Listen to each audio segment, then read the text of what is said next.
Deus te abençoe, seja bem-vinda e seja bem-vindo em nome de Jesus.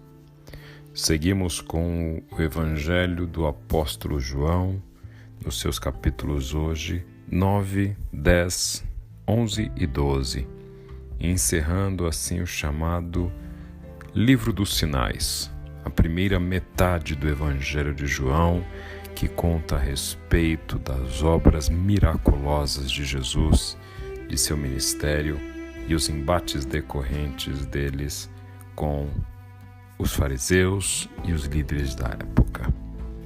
O capítulo 9 nos conta a respeito da cura do cego de nascença. Primeiramente, ao verem o cego, os discípulos de Jesus perguntam: Rabi, por que este homem nasceu cego? Por causa de seus próprios pecados ou dos pecados de seu pai? Jesus responde: nenhuma coisa nem outra. Isso aconteceu para que o poder de Deus se manifestasse nele. E aqui vemos uma primeira explicação de Jesus sobre um dos grandes mistérios da humanidade. Sempre queremos interpretar o sofrimento com alguma razão, alguma causa que dê sentido a este sofrimento. Uma das grandes dificuldades que temos enquanto seres humanos é perceber que existem alguns sofrimentos sobre os quais temos dificuldade de entender as suas razões. Quando vemos alguém que sofre por seus próprios erros, isso de certa forma conforta o senso de justiça que existe em nós, pois dizemos: está doente, pois nunca cuidou da saúde. Está desempregado, pois não foi diligente no trabalho. Se machucou, por que não prestou atenção ao caminhar? No entanto, sabemos que a vida é um pouco mais complexa do que isso. E os discípulos, ao olharem aquela situação, começaram a perguntar: será que foi isso ou então foi alguma causa metafísica? Seus pais, que no passado cometeram algum equívoco. No entanto, Jesus resgata a lição de Ezequiel 18. Quando o próprio povo de Israel questionava isso ao profeta, o profeta, então inspirado por Deus, diz: vocês acham que os pais vão comer uvas e os filhos aqui vão ter os dentes embotados? Cada um será responsável pelos seus atos. Jesus, então, quando responde nenhum nem outro, deixa bem claro que alguns sofrimentos não se explicam pelas razões de causa própria e também não se explicam por erros cometidos pelos pais. Alguns precisam de uma explicação um pouco mais profunda. E aqui Jesus dá a explicação mais profunda ao dizer que qualquer tipo de sofrimento naquele que se encontra com Cristo só tem um motivo para existir: para que a glória de Deus e o seu poder se manifestem. E é assim com este cego. Jesus então o encontra, e então, ao encontrá-lo, Jesus cospe no chão, mistura terra com saliva e aplica essa mistura nos olhos do cego. Em seguida diz a ele: vá se lavar. E ele vai ao tanque de Siloé, que significa enviado. Observação que o próprio apóstolo faz questão de ressaltar, pois enviado não é somente o ato que Jesus comete com aquele cego, mas ele é o próprio enviado. E então, ao se lavar, o cego passa a ver. Algumas pessoas questionam a própria identidade do cego, pois aquele mendigo cego era conhecido e de repente ele aparece vendo. Alguns fariseus então começam a questionar como é que um pecador como Jesus, um homem que cura no sábado, pode fazer um sinal desse, e então outros retrucam como é que um pecador pode fazer estes sinais, então talvez ele não seja pecador. O cego só consegue responder algo muito simples: não sei se ele é pecador. O que eu sei é que eu era cego, mas agora eu vejo. Seus pais, inclusive, também são questionados e perguntem a ele: eu sei que meu filho era cego, com medo, receio das ações dos líderes, pois demonstravam já uma animosidade para com Jesus. Mas Jesus faz questão de deixar claro neste capítulo 9 que a pior cegueira com a qual ele lidava não era daquele cego, mas uma cegueira espiritual, de gente que decidia viver uma vida de cegos sem perceber a glória de Deus, a capacidade que Deus dá ao homem de reconhecer e vislumbrar a sua glória e assim livrar-se do pecado, abandonar a vida que o afasta de Deus e desta cegueira que é a mais terrível que o homem pode enfrentar. Então seguimos para o capítulo 10, onde Jesus fala sobre o bom pastor. E Jesus faz questão de ressaltar a diferença entre o ladrão e o bom pastor. E o ladrão aqui talvez não possa ser simplesmente, única e exclusivamente designado como Satanás, como muitos interpretam. Ladrão para Jesus são aqueles que vieram antes. Ladrão para Jesus, ou ladrões, são os líderes que vieram antes dele, assaltantes, mas as ovelhas não os ouviram. Gente que se usurpou da lã, do leite, da carne das ovelhas. Gente que deveria cuidar das ovelhas, mas na verdade somente as explora. Ladrão para Jesus é aquele que vem para roubar, matar e destruir. O pastor é aquele que dá vida. Jesus, inclusive, faz questão de deixar clara a diferença entre o ladrão, o pastor e o empregado. O ladrão vem decididamente roubar, matar e destruir. O pastor, por outro lado, dá a sua vida pelas ovelhas. Pois mesmo quando há alguma besta, algum lobo para atacar as ovelhas, ele corre o risco de morrer por causa das ovelhas. Já o empregado é aquele que trabalha somente por dinheiro. Ainda que esteja lá para cuidar das ovelhas e inicialmente não tenha intenção de maltratá-las, ou de roubá-las, matá-las, destruí-las como um ladrão, o empregado só tem um compromisso com o seu próprio salário. No entanto, o pastor dá a sua vida pelas ovelhas. E é por isso que Jesus se denomina o bom pastor. E é por isso que ele deixa bem clara a sua diferença com este tipo de pastor que explora, que mata, que destrói. Jesus então começa a nos falar claramente sobre a sua afirmação de ser o Filho de Deus. Seu discurso começa a se tornar mais incisivo neste sentido. Alguns começam a questioná-lo durante a festa da dedicação, Hanukkah, se ele era o Filho de Deus, se ele era o Cristo. Jesus então responde: o Pai e eu somos um. As minhas ovelhas reconhecem a minha voz. E aqueles fariseus que questionaram a respeito dessa afirmação sobre sua própria divindade, ao ouvirem aquilo, pegam em pedras, pois estavam a entender que Jesus estava cometendo um pecado de blasfêmia, passível de morte por apedrejamento. No entanto, Jesus deixa muito claro: creiam nas obras que eu faço, se não creem nas palavras que eu digo. Tentaram então prendê-lo, mas Jesus se desvencilha deles, e muitos passam a crer em Jesus.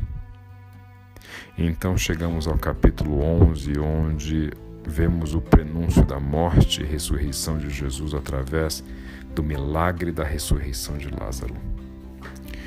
Lázaro é um grande amigo de Jesus, irmão de Marta e Maria, morador de Betânia.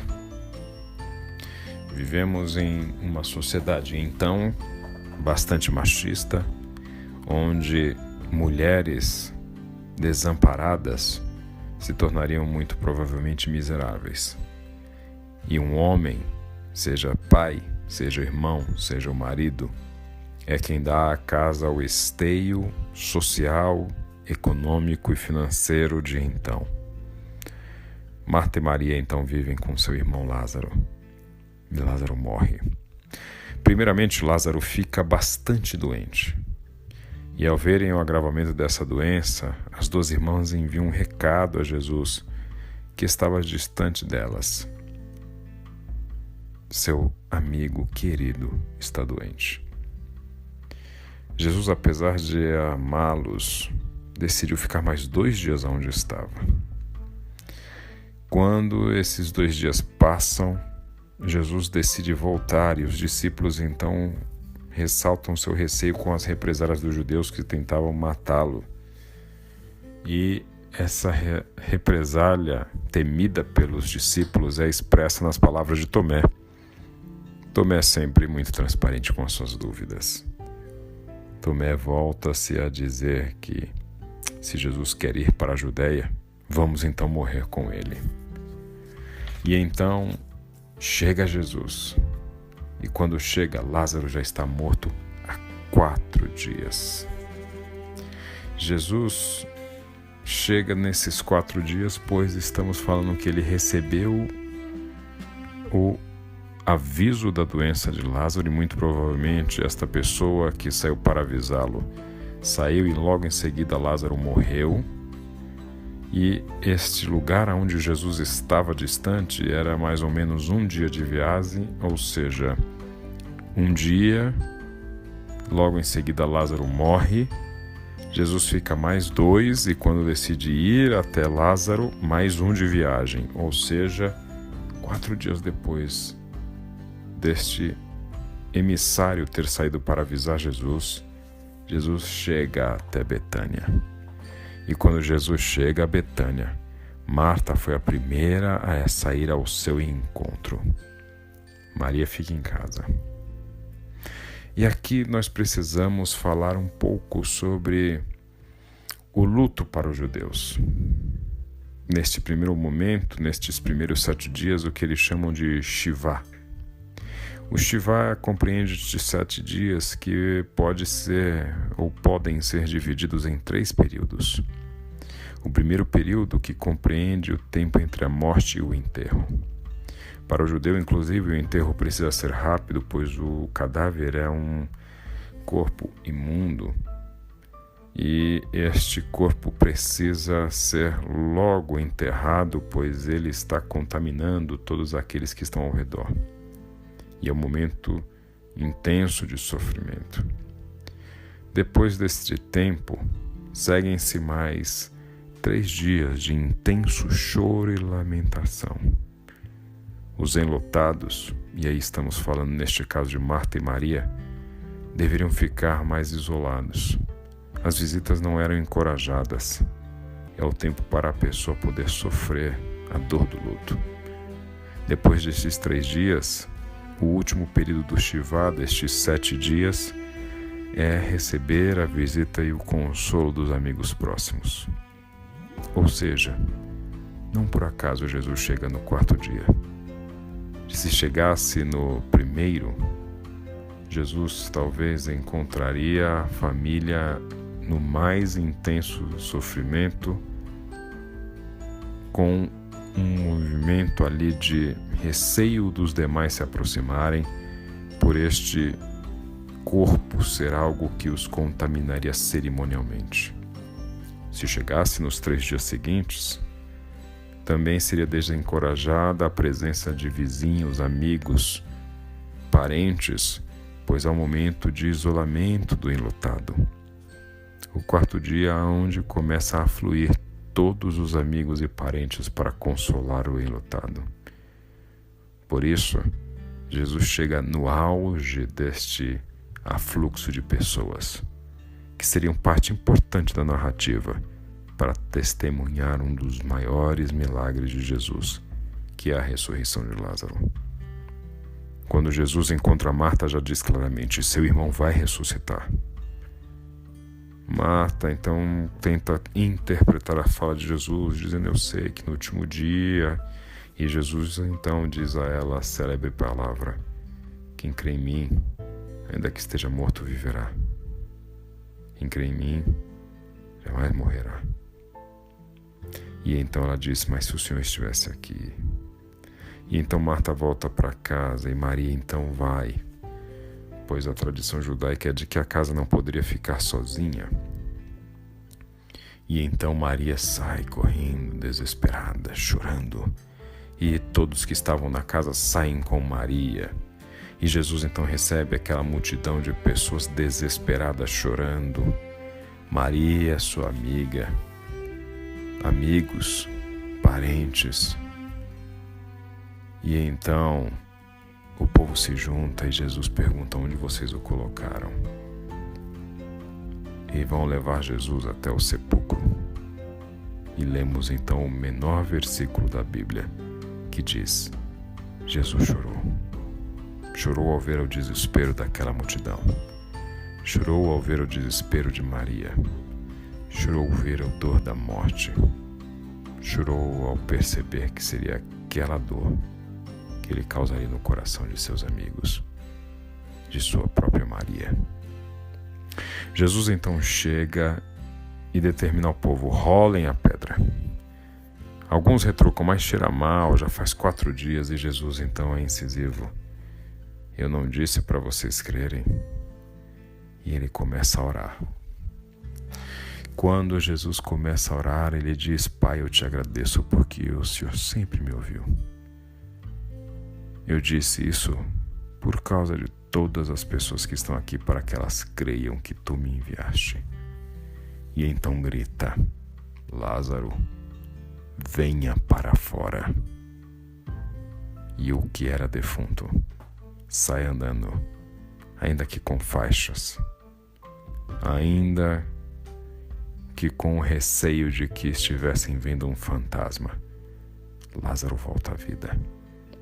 Os fariseus são então tomados de desespero, pois estão vendo que Jesus está enfrentando e vencendo até a morte. Caifás chega ao ponto, o sumo sacerdote, de dizer: precisamos tomar alguma atitude para que o exército não venha e destrua nosso templo e nossa nação. Não percebem que é melhor que um homem morra pelo povo em vez de a nação inteira ser destruída? A João faz questão de ressaltar, inclusive, que aquela era uma palavra profética de Caifás, pois, de fato, Deus sabia que era melhor um homem morrer, para que toda a nação não perecesse. E João, inclusive, faz questão de que a morte de Jesus não era somente por aquela nação, mas para reunir em um só corpo todos os filhos de Deus espalhados ao redor do mundo, incluem-se eu e você aqui no Brasil. Chegamos ao capítulo 12, onde Jesus é ungido em Betânia por Maria. Maria, irmã de Lázaro. Maria, que compra um unguento riquíssimo e unge Jesus e enxuga com seus cabelos. Judas, o traidor, que João faz questão de dizer que era ladrão e roubava o dinheiro dos discípulos. Este Judas reclama, dizendo: não poderia ela vender este unguento caríssimo e darmos aos pobres? E então Jesus deixa clara uma das maiores tragédias de nossa sociedade. Vocês sempre terão os pobres. Pois Jesus sabia que aquele tipo de ganância de Judas seria o causador, até os nossos dias, de tremenda miséria e da existência de tantos pobres entre nós. Segue o capítulo 12 com a entrada triunfal de Jesus em Jerusalém, onde nós vemos o cumprimento de Zacarias 9, Jesus assentado sobre um jumentinho, e ao adentrar Jerusalém, ouvir o povo dizer: Baruch haba b'shem Adonai. Jesus então é recebido como um rei. Palmas sendo colocadas para que ele passasse, vestimentas sobre o seu jumentinho, triunfalmente entrando em Jerusalém. Jesus então prediz a sua morte, deixando claro que era necessário morrer. Os gregos pedem a Filipe, um dos apóstolos, para ver a Jesus. E em Jesus então deixa claro que se o grão de trigo não morrer, ele não pode dar fruto. Mas ao mesmo tempo sua alma está angustiada, pois ele estava próximo do grande dia de sofrimento. Então ouve-se uma voz do céu, sobrenaturalmente, Deus falando: eu já glorifiquei meu nome e o farei novamente em breve.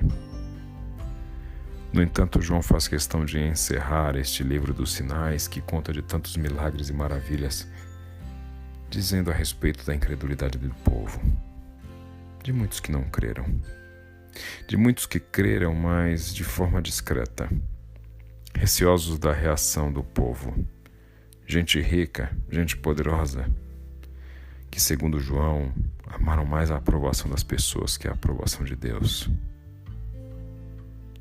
De fato, lemos em João capítulo 12 essa tristeza do apóstolo ao encerrar esta parte importante do livro. Mas Jesus então traz palavras que João faz questão de ressaltar para o final deste livro dos sinais. Não julgarei aqueles que me ouvem, mas não me obedecem, pois vim para salvar o mundo e não para julgá-lo. Mas todos que me rejeitam e desprezam minha mensagem serão julgados no dia do julgamento pela verdade que tenho falado. Não falo com minha própria autoridade. O Pai que me enviou me ordenou o que dizer, e eu sei que o mandamento dele conduz à vida eterna. Por isso digo tudo que o Pai me mandou dizer.